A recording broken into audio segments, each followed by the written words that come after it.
Yo, what is going on, guys? It is boy Nick here, back again with a brand new video today. We're going to be continuing my series, which I review every single Marvel Cinematic Universe film up to the release of Ant-Man and the Wasp: Quantumania. Today we're going to be reviewing Spider-Man No Way Home, which is the fourth film in Phase 4. So before I go into the review, I'm just going to say this right now. I figured the best way to talk about Spider-Man No Way Home in this review was to talk about it with like spoilers and everything. So if you haven't seen Spider-Man No Way Home, the short version is go watch Spider-Man No Way Home. This is going to be a spoiler review, as I feel that's the best way to talk about it, so you've been warned. Okay, so Spider-Man No Way Home once again was directed by John Watts, who directed the first two MCU Spider-Man movies and has a great returning cast. Tom Holland, in my personal opinion, gives his best performance as Peter Parker yet. He was phenomenal, and I thought he was really amazing in Far From Home, and he just continues to surprise me as Spider-Man. He really is an excellent actor, and it genuinely makes me wonder if he's going to do anything outside of Spider-Man, because Tom Holland's one hell of an actor, and he, without a doubt, in my personal opinion, gives the best performance as Peter Parker yet in Spider-Man No Way Home. And this is his sixth time playing the character, and he just progressively gets better over time. Zendaya and Tom Holland's chemistry together is really great.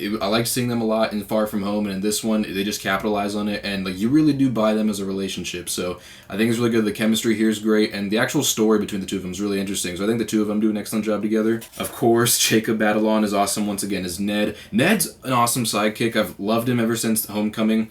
And he wasn't really all there too much in Far From Home, but he still had some funny moments. In this one, I think we probably get the best of Ned we've ever seen. Jacob's performance is excellent, and he actually has more of an arc this time than the previous two movies, so I really liked that. And that's the other thing I like about this movie so much, that Peter's friends actually have character arcs. I mean, in the previous two movies, they are important to the story, but you don't really see them grow all too much as characters. In this one, you actually see them grow quite a bit, and I think it works really well for the franchise. It helped shake up things really well, and I really liked the way they executed it. Jon Favreau also gives one of his best performances as Happy Hogan, arguably his best, but I don't know if it's necessarily the best one, but it's one of his best. He's really great in this movie. I mean, I love the guy as Happy Hogan, and this one, he just did a great job. And Marissa Tomei, hands down, gives her best performance as Aunt May in the film. She does an excellent job in the movie, and I think this is probably her most emotional performance as the character. And she was really great, and she had a lot more to do this time around. I'm glad they did that. Benedict Cumberbatch, once again, is awesome as Doctor Strange, and I like Benedict Cumberbatch's character more in some of the other movies, but he still does a really good job in this movie. We don't see him as much as maybe some would have liked to, but he gives a great performance, and he plays a central role to the story, so I appreciate that. Also, the multiverse stuff they pulled off in this movie, it's so well done. Like, I have it written here, multiverse is pulled off as greatly as it could have been. Everything makes sense. That's the thing that I liked about this movie so much, that this could have really been a messy movie with a messy script, but the multiverse stuff was pulled off really well, and like everything that happened makes sense. I was watching it the other night, and I couldn't really find anything that didn't make all that much not sense to me or whatever. Everything worked really, really well, and I think the writers just did an excellent job with it. And this movie also pulled off having multiple villains insanely well. I mean, the issue with Spider-Man 3 and The Amazing Spider-Man 2, which I'll do reviews of those later in the future, is that those movies had too many villains and not enough time to do everything with them. This is the most villains we've ever had in a Spider-Man movie, and they pull it off insanely well. Everything is well balanced, and I'm going to go into that in just a second. Alfred Molina is excellent as Doc Ock. I loved him in Spider-Man 2, and he's just as good in this movie. And the things they do with him are excellent. They really pull everything off so well. The story is tight, makes sense with him. And Alfred Molina is excellent in the role once again. Of course, Willem Dafoe is amazing as Green Goblin. Willem Dafoe is the best Green Goblin Spider-Man's ever had. Hands down, he was amazing in the first movie, and it's awesome to see him there again. He's great once again. The story all works together very well. I was so happy that they made Jamie Foxx's Electro great, because Jamie Foxx's Electro was actually pretty good in The Amazing Spider-Man 2, and it's just that the execution for it wasn't that great. In this movie, he actually was executed way better, and Jamie Foxx's performance as Electro in this movie, best it's ever been. They really took the great idea with the poor execution from The Amazing Spider-Man 2 and made it work in this movie, and I'm so happy they did that. And Thomas Hayden Church's Sandman and Rhys Ifans' Lizard, they aren't in it too much, but they're in it enough to the point that you do care about what happens to them, and they have interesting arcs, and it's cool to see them in the moments they're there. This film also has a really great screenplay. I know this is a movie that we all kind of just accept because it's a fun superhero movie, but it's actually a very well done movie. It has an excellent screenplay, and the thing that I love about the screenplay is that the dialogue in this film is easy to follow, it's fun, it's entertaining, and it educates you on everything you need to know. Everything you need to know about this movie is all done through the dialogue, and the writers could not have done a better job, in my opinion. Yeah, this is also a great story, and it's not convoluted. When you have 5 villains in a movie, it tends to get convoluted, but they actually pulled it off in a way that balanced everything perfectly, in my opinion. I love the fact that the story didn't feel convoluted. Everything felt tight and neatly put together, and that's why this movie is so great. Of course, we're going into major spoilers at this point. You already know that. The introduction of Andrew Garfield and Tobey Maguire is perfect. It was an excellent retcon for Spider-Man 3 and The Amazing Spider-Man 2 after those films turned out disappointing compared to their predecessors. And man, dude, they did so well with them in this movie. Like, cause I remember thinking to myself, we're never gonna see either of these guys return as Spider-Man again, but then they gave him like a really great send-off in this movie, and it was so well done. I can't believe it's actually happened, and I love doing it. I remember going and seeing this in the theaters, and just everyone going absolutely nuts over how well they did it. I just love the fact that they did it so well. Also, the acting and the banter between these three Spider-Man is excellent. They really do feel like true friends. That's what I love. They actually pull every single thing about Spider-Man that they have from all the previous movies, and they make all the relatable aspects work together very well, and then their differences make them really interesting, and they all three work together so well. Now, I got a whole list right here of just cool scenes that I'm going to go through quickly because I don't want to just spend time dissecting every scene because that would take super long, and it would just get boring at that point. So we're just going to through it. The first thing I have Flash's lies. I find it funny because we see Flash as a bully to Peter in the first two movies, and I find it funny how now that he knows Peter's Spider-Man, he's pretending that like they've been best friends, and it might be kind of annoying, but they pull it off in a way that's really funny, and I won't talk about it as this is not a review for the extended version, but they capitalize on it a little bit more in the extended version. It's really great. I love what they did with that. Another cool scene in this movie, I know that you guys want to hear me talk about it, is Charlie Cox returning as Matt Murdock from the Netflix Daredevil series. Yeah, now to be completely honest, I've only seen the first season of Daredevil, so please be polite and don't spoil the rest of the Defender saga in the comments down below. But after having seen the first season of Daredevil, which I watched after No Way Home, it's pretty cool to see Charlie Cox return, and as someone who tries to look at it from the perspective of Daredevil fans, I imagine it was really cool for them, considering that they were probably really sad when Daredevil got canceled, so it was cool for them to see their favorite character again. Also, the introduction to the villains is awesome. I love the way they brought the villains into the multiverse. They didn't make it to where everybody needed to have their big scene. It was all just scenes that worked together very well, they flowed very well, and they got it done in a few minutes. They wrapped it up perfectly. And of course, with the villain introductions, I have to talk about the bridge sequence. I love the bridge sequence. It's excellent action, but I remember everybody clapping when Doc Ock came through. Even though we all saw it in the trailer, everyone was just excited to see Doc Ock and Green Goblin again. I can't believe it actually happened. Also, dude, the introductions to Spider-Man are hands down my favorite scenes in the movie, specifically the one for Andrew Garfield. They executed that perfectly. I remember in the theater, they see them opening up the portal, and you could see a tall Spider-Man at the end of the thing, and it's like, wait, that's not Tom Holland.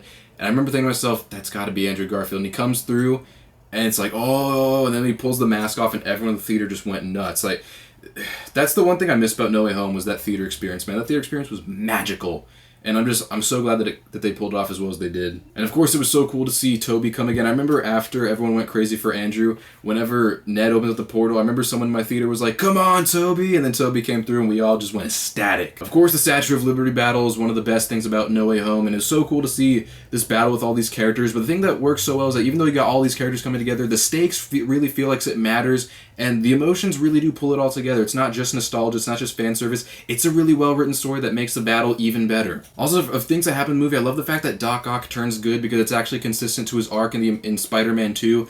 And Alfred Molina is so cool as the role. It's cool to see him become the good guy. It's consistent to Spider-Man 2, and it was just fun to see them like honor him in that way. I also love seeing Peter 3 or Andrew Garfield's second chance with Max after his first shot with Max didn't go so well in The Amazing Spider-Man 2. It was cool to see them finally have a moment together, and the fact that it worked off so well. And Jamie Foxx and Andrew Garfield worked so well off of each other. I also love seeing Peter 2's moment with Doc Ock. That was really heartfelt and sweet. And I really love Peter 2's moment with Sandman after how messed up and everything went in Spider-Man 3 between the two of them.